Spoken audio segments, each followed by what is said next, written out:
This is episode 5 in a 15-part series, The Building of a Double Neck Guitar, right here at Cochise Guitars. And in this episode, we're going to be working on the necks of the guitars. In particular, in this one, we've already finished the guitar neck, so we'll be working on the bass neck. And as you can see here, I'm applying the first compound to the fretboard. And I'm using a foam pad to buff it out.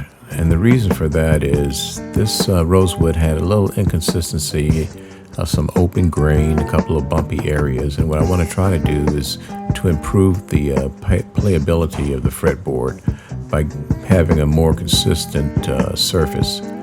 Sometimes when you play, if you feel something under your fingers, especially when you bend notes, it kind of freaks you out a little bit. So I want to make sure that we can make it the best guitar it can be. In this case, the best two guitars it can be, since it's a double neck guitar.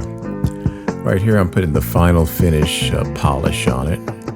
And so that's going to bring up a little luster to the fretboard and give us a really nice sheen. And, all these little things are what make guitars separate from the others.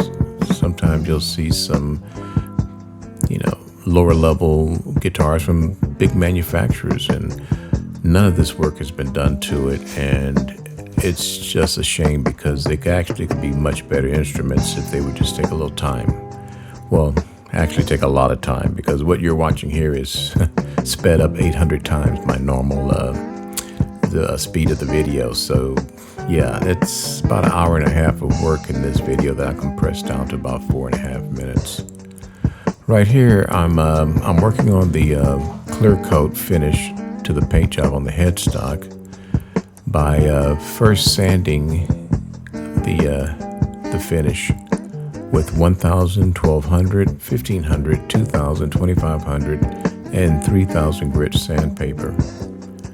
And the reason for that is no matter how well you spray the clear coat, there's always going to be some imperfections, either orange peel, sometimes fish eyes, or whatever you end up with.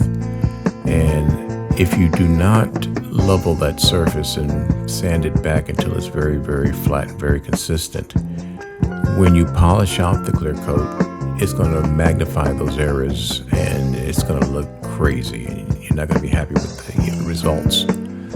So it's a little tedious and it's a little time consuming, but it's very, very important to take that extra step. Now, after we've sanded it dull, we're going to go in and polish it back up. So we're going to start off with 3 different steps of compound. Once again, with a foam pad on a buffer. And after that's done, we'll put a final finishing polish on it. And then after the finishing polish, we'll put a sealer on the wood.